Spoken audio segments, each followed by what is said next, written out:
Well, friends, we've got a special guest with us because Answer Dave Brown is under the weather. But with that said, we are going to talk with our friend here, MVP Prelip or MV Prelip. We'll bring him in just a second. But we're going to talk about Twins prospects and who we would be feeling comfortable trading them for among starting pitchers. This is Locked On Twins. You are Locked On Twins, your daily Minnesota Twins podcast, part of the Locked On Podcast Network, your team every day.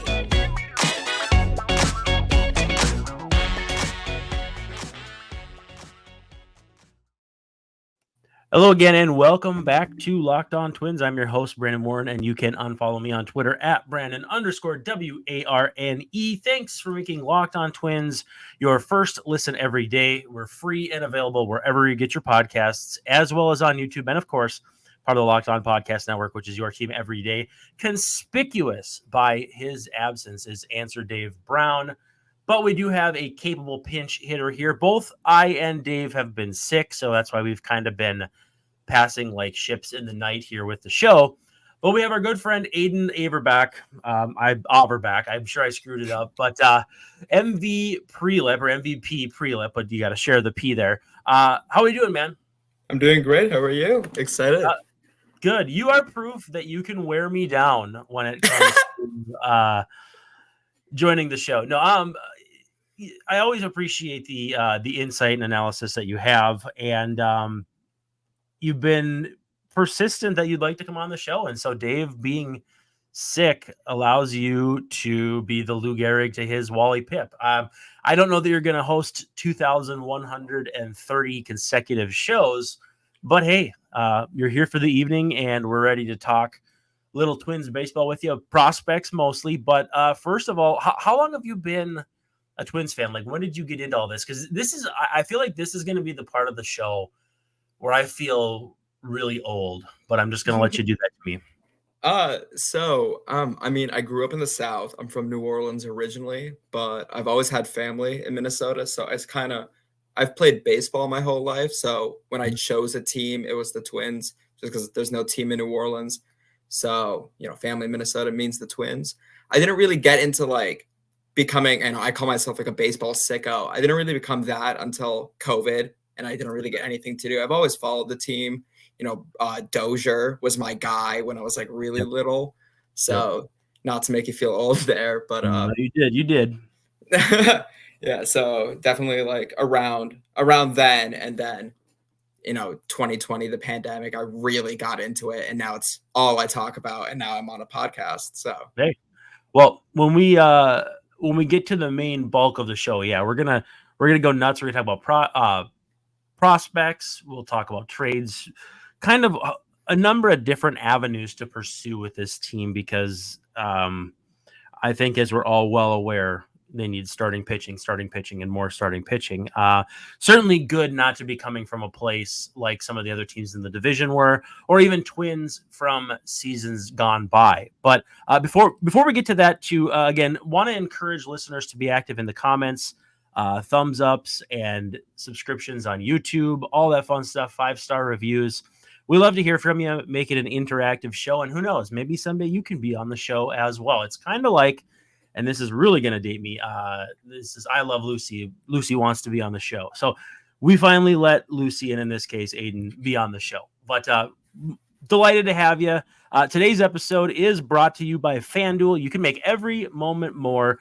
Right now, new customers get $150 in bonus bets with any winning $5 moneyline bet. It's $150 if your team wins. So visit FanDuel.com/lockedon to get started. Now, Aiden, the initial premise that I pitched to you to get prepared for was, let's look at Twins prospects and kind of decipher who we would like. When you think of someone's number 5 prospect, the variance there is huge, because you might have the Angels farm system, or the Royals from 10 years ago farm system, and those are not the same thing. So I figured if we did a top-down approach with what we know about the system, it would at least give us a feel for, what pitchers the Twins have enough ammunition to get, but also to like a proper measuring stick across the way. Like if you trade prospect number 4, who is the worst pitcher you'd be willing to trade that player for? Or maybe not worst, but an offer that you would take. So we'll get to that in just a second. But first, from the big league roster, there's a lot of talk about Max Kepler, Jorge Polanco, even to some extent Christian Vasquez. Who of those guys are you really like, I'm not too worried about it. We can move him for pitching if it comes down to it. And again, keeping in mind that, yeah, you might not have any attachment to Christian Vasquez, but you also don't want to just give him away for nothing. So kind of mitigating all that, where do you stand on the big league guys and subtracting from the big league roster? I would definitely go Polo, Vasquez, Kepler. Yep. I just think definitely the middle infield depth that we have, third base depth is, the deepest the Twins are organization wise. And we just got I'm terrified of where we are with outfielder depth, which I think is kind of something that's hard to say when we have so many left-handed outfielders. Yep. But behind Max Kepler, who is it really? You slide Wallner to right, and then it's Larnach in left, Gordon, Castro. Those aren't guys that I really want taking every day at bats. So especially now with Kirilloff largely moving into the infielder DH too. So a position that seemed stacked and stocked not that long ago is now certainly coming into question. For sure. Yeah. So if you want to keep Kepler from the standpoint of just protection in the corner outfield, as opposed to the fact that, you think he might or might not have more value to bring back someone. Like it's more about Polanco being from a position of strength, Vasquez being kind of a little bit of both. He's a position of strength, but also teams want catchers who play like he does. He's on winning teams, all that. So it's good to note the difference, because every step of the way, Polanco and Kepler have kind of been next to each other. And so it's kind of hard to get a feel for what it would look like without one or the other. And with that said, though, like, what's the caliber of starting pitcher you need to move any of those guys individually? Like, Adrian Hauser got traded by the Brewers. Decent number 5 starter, might strike out like 7, 8 per 9. There'll be some walks, but won't overpower you, but is a perfectly decent number 5 starter. I would have to aim higher than that for me to move any of these 3 guys. And I'm not saying it's a lot higher than that, but it would probably have to be someone I would be confident starting like game 1 of the second series of the year, like your number 4 starter. I need someone in that mix. I'd probably go with you on that. It's just one thing I'm worried about is kind of the value of those guys. I think, all of them are entering, not Vasquez, but Kepler and Polo are in contract years. Right. So there's not a lot of value there. Polo has some injury concerns, defensive concerns. And, I love the expected stats, and Max Kepler's baseball savant is incredibly red, but he only did it for half a year. It only showed up for half a year. So how much value is another organization going to take from a guy like him? So I think kind of a little bit better than Hauser. If those were the headliners, I think that's kind of what we'd expect.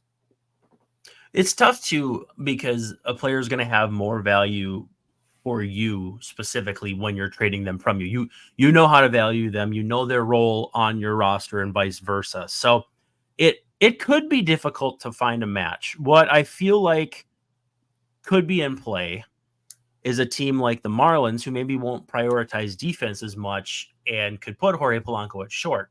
Could they, they're already stomaching Luis Ariz at second and Jazz Chisholm in center. Like, how much further are they willing to plunge? And at the same time too, like, could you in theory trade Polanco and Vasquez? Marlins have a very well documented need at catcher. And then at that point, like, how many steps have you made toward a trade for a legit starting pitcher? Now, I don't know if that falls on the the Trevor Rogers side of things or the Jesus Luzardo, who I've been banging the drum for a lot. I don't know how close that gets you to anybody, but to you, is that a starting point you're comfortable with? Would you do multiple of these big league types if you were getting back someone that you could write in Sharpie in your rotation today?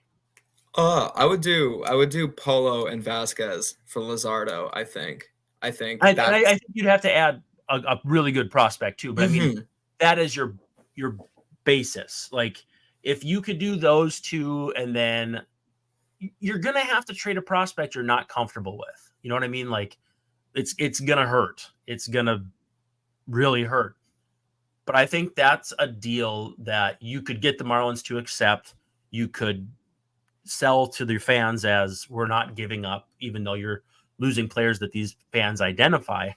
And also, you've kind of built up some goodwill in the last year with how the Pablo Lopez trade panned out. But if Miami's looking to do, some big league additions, really good prospect, and kind of just spread it out as opposed to getting, 2 top 50 prospects, which very few teams can give you anyway, it does kind of give me the sense that there could be a fit there between the Twins and the Marlins, even though it's a different front office structure now that they've moved on from Kim Ng as GM. So I still think the Marlins, for me, are the wild card right now. Yeah, I would say Marlins probably would make the most sense, just given that our needs identify. I'll talk about this a little bit later, but the Brewers kind of strike me as a team. I don't really know what they're doing. I feel where they are. I feel like they could still win the Central, but it seems like they're really willing to move on from this current core. So I feel like they're a team that we could work with. They have what we want. They have what I want, and they I know that. and then I feel like they would definitely be looking at a guy like Polanco, but even some of our prospects as well. Sure. Okay, well, let's do this. Let's pause. We're going to have a word from our friends over at FanDuel. And then when we come back, we're going to dive into some prospects, a certain Milwaukee pitcher that our friend Aiden really likes. Obviously, I would say it's on the same level as Jesus, easy for me to say, Luzardo has been for me this offseason. But first, a word from our friends over at FanDuel. So as the weather continues to get colder, I guess your mileage may vary in Minnesota here, but the NFL offers stay hot on FanDuel. Right now, new customers get $150 in bonus bets with any winning $5 moneyline bet. That's $150 if your team wins. Or if you like to do misery mitigation like I do, an old hack is you just bet against your team, because then your team wins and you're happy, or your team loses and you're still happy.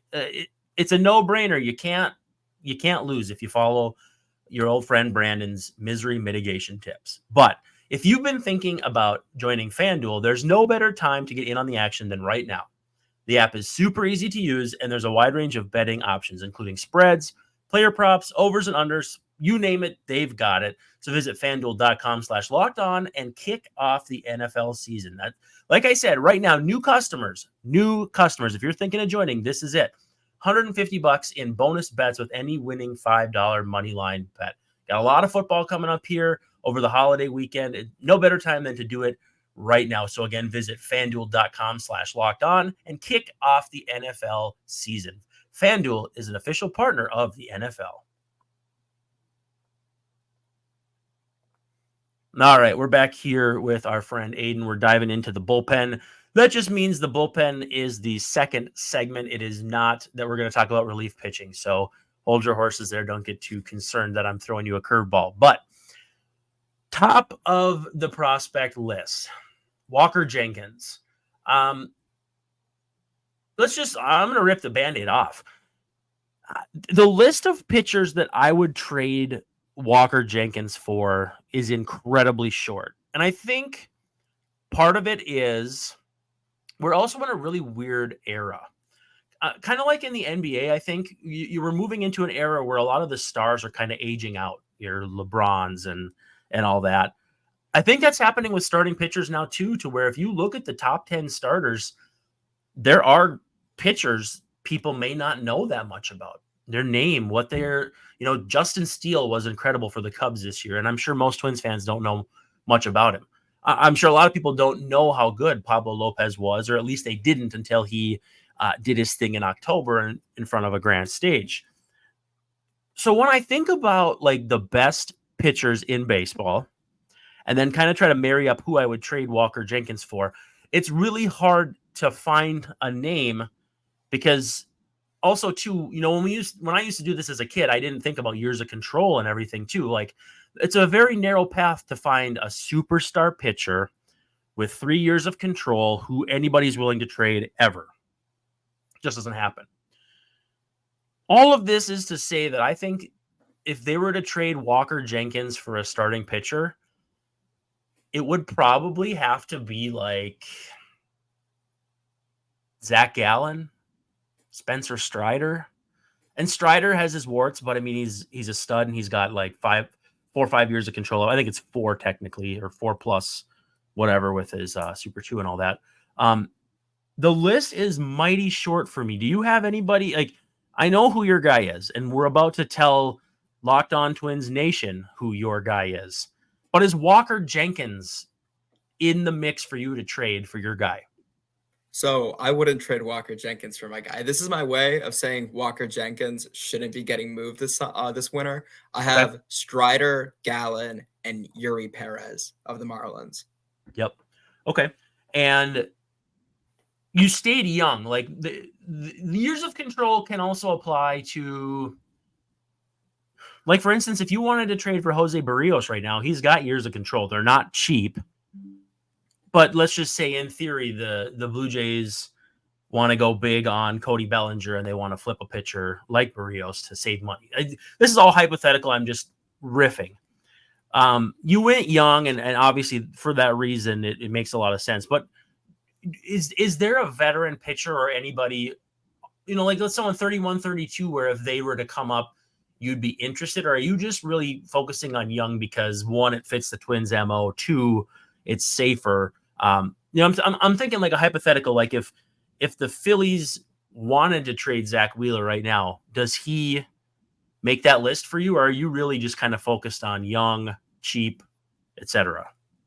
I just, I don't think the Twins win the World Series in 24, maybe in 25. That's kind of why I want young guys who are coming into their prime. Barrios is good. Wheeler is good. Yep. But I do think it's kind of someone I want that will be entering their prime or in their prime when the Twins contention window really opens. Okay. So, Strider with that, I think Strider's a stud. I really do. I think, and I mean, he's not going anywhere. If any stray listener thinks that we're saying the Twins have a chance to trade for Spencer Strider, no, like, that's not what we're saying.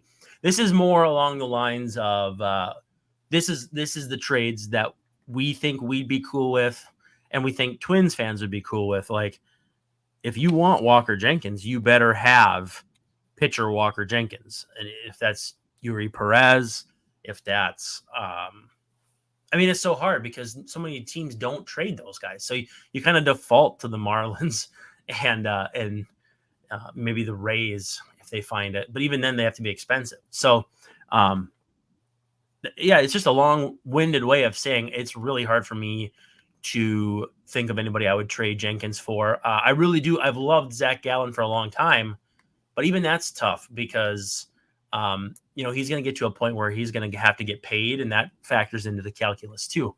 To that end, though, like, let's jump off the prospect side, sort of. Royce Lewis is a non-starter for you as far as, like, if someone calls up and says, hey, Royce Lewis for, we saw the counterpart of Locked On Marlins said Royce for Luzardo. And you got a lot of Marlins fans saying, no, we would never do that. You got me as a Twins person saying the Twins would never do that. I think that's how you've cooked up a really good take, is that everybody hates it. But again, that no-fly zone for me, Royce Lewis is squarely on it right there with Walker Jenkins. Yeah, as a mindset, I think the Twins should be looking to contend.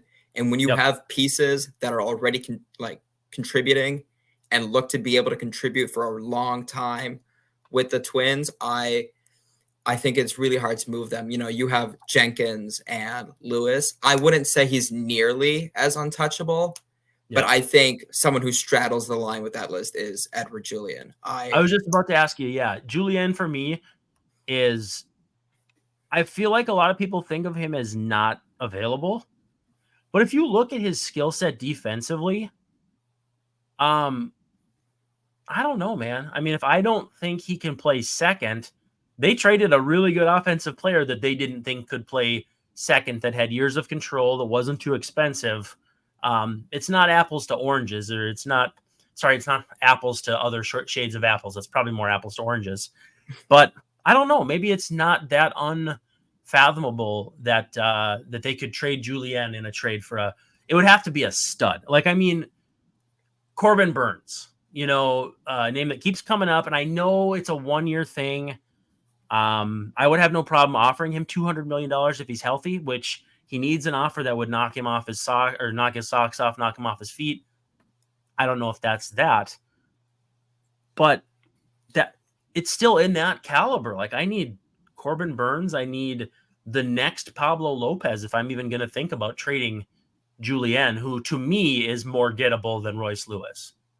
And, on that note, I do think Julian is a better defender than we get to give him credit for. He came on strong as the season went on. He looked a lot less shaky. There were times in September where there were grounders hit to him where you're like, yep, that's an out. And at the beginning, it was not like that. Yeah, so he definitely improved, which, makes me hopeful. But I definitely see that. And, a guy like Corbin Burns does scare me just because he is a rental. But if you're telling me that the Twins will throw $200 million at him, yeah, sure, I'll give up Julian. But I want at least a good bet that the Twins can re-sign him, because I don't think the Twins should look at 2024 quite yet. Well, and the hard thing is, then why not wait a year and sign him as a free agent?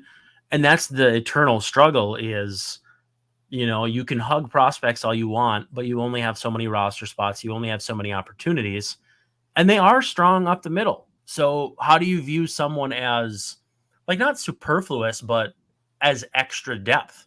Do you think it's Brooks Lee? Is that where your depth starts? Does your depth start at Junior Severino? Does your depth start higher than that? The whole thing for me is that you never really know where Falvey and Levine stand on these things.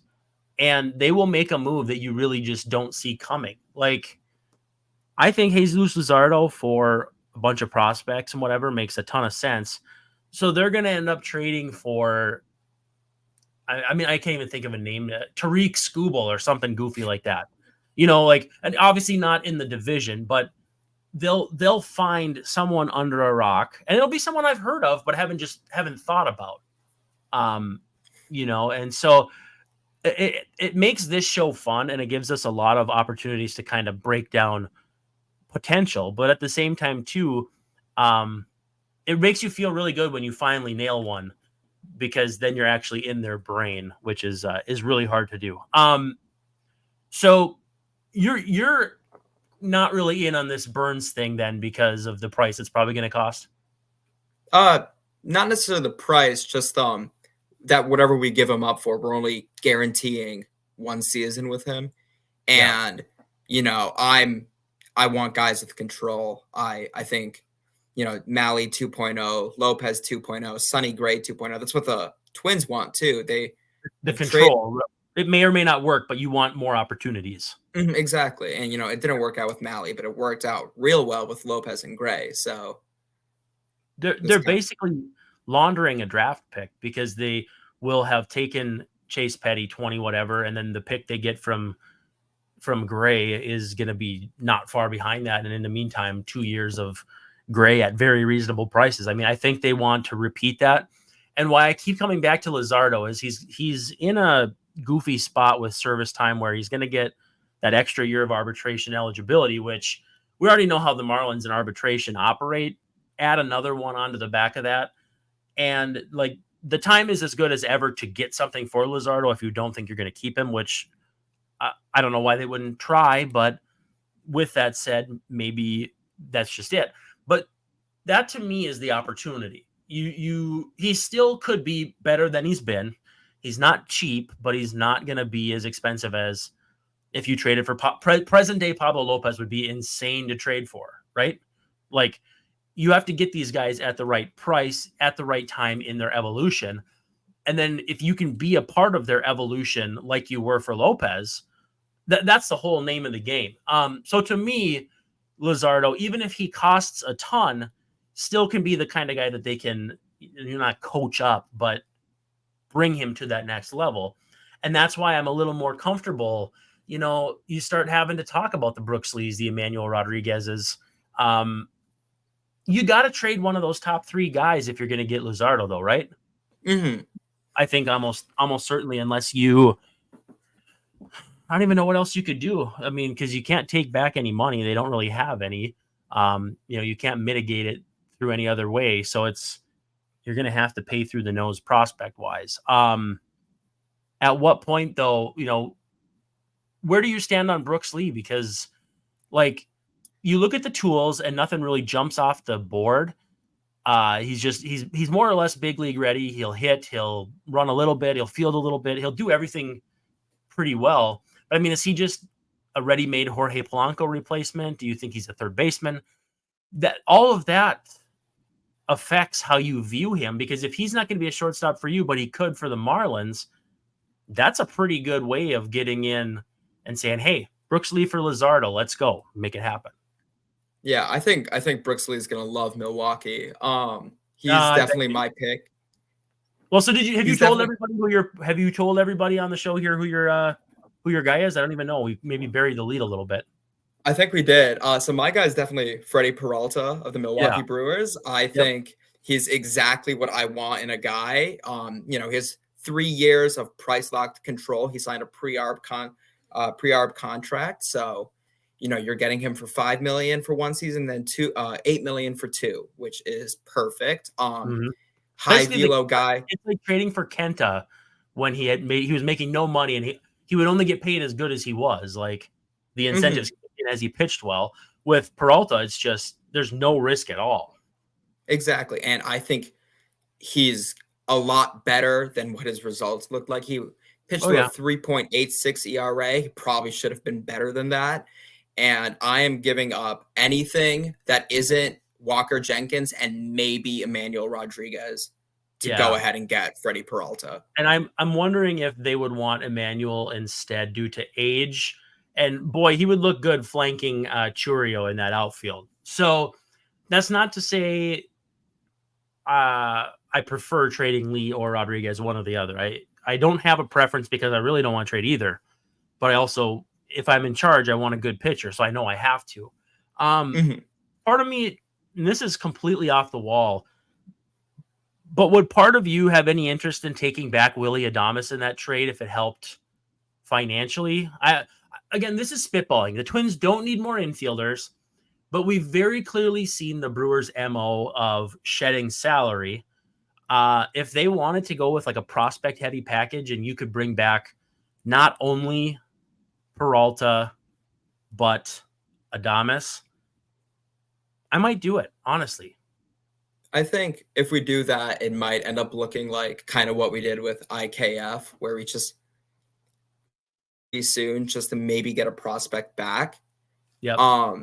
Just because I can't see us taking another infielder, even if we trade Lee, which would be my preference. I like Rodriguez a lot more than I like Lee, just because I see that ceiling and I start salivating.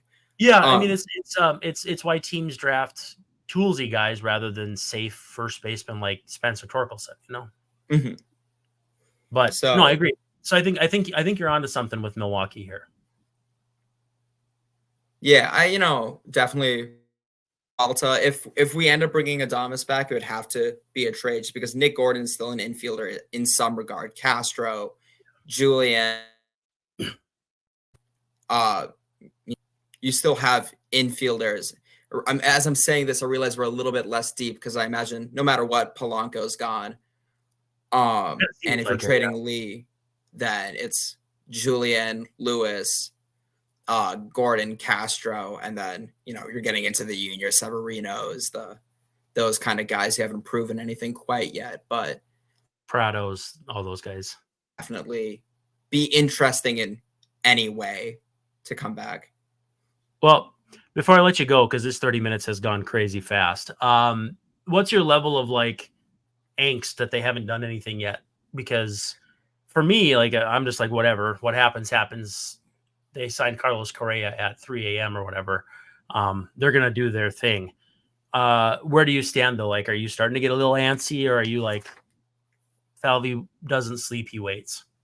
I'm bored, but I'm not worried. The Twins didn't really do much around this time of last year too. I think at this point last year we had, Joey Gallo maybe and the Urshela trade. So I'm not too concerned quite yet.